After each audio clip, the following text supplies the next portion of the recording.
គណៈឱសថការីកម្ពុជាសម្រេចផ្អាកអាជ្ញាប័ណ្ណម្ចាស់ឱសថដ្ឋាន BUK 12 ខែក្រោយរកឃើញកំហុសវិជ្ជាជីវៈដោយបានដកថ្នាំពីអ្នកជំងឺវិញព្រោះខ្វះលុយ500រៀល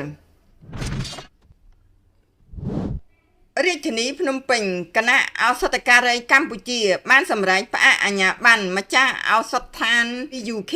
ដែលមានអាសយដ្ឋានលើមហាវិថីចោមចៅភូមិដំណាក់ធំសង្កាត់ស្ទឹងមានជ័យទី3ខណ្ឌមានជ័យរាជធានីភ្នំពេញចំនួន12ខែក្រោយរកឃើញកំហុសវិជ្ជាជីវៈដោយបានដកថ្នាំពីអ្នកជំងឺវិញព្រោះខ្វះលុយ500រៀលនៅក្នុងសេចក្តីជូនដំណឹងរបស់គណៈឱសថការីកម្ពុជាដែលបណ្ដាញព័ត៌មានទទួលបាននៅល្ងាចថ្ងៃទី2ខែធ្នូឆ្នាំ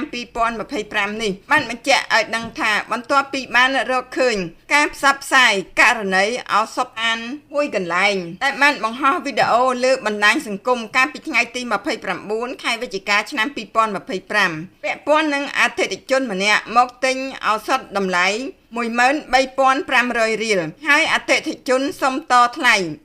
13,000រៀលតែម្ចាស់ឱសថដ្ឋានមិនព្រមចុះថ្លៃជូននិងបានយកថ្នាំត្រឡប់មកវិញក្រុមប្រឹក្សាគណៈឱសថការីភូមិភាគ1បានអញ្ជើញលោកស្រីឱសថការីម្ចាស់ឱសថដ្ឋាន BUK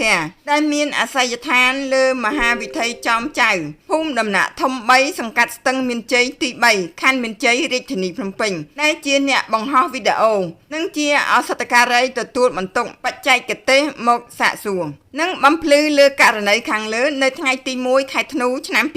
2025បន្ទាប់ពីបានធ្វើការសាកសួរនិងសង្កេតស្រាវជ្រាវរួចមកបានរកឃើញថាលោកស្រីឱសថការីកឹមសុជាតាម្ចាស់ឱសថដ្ឋាន BUK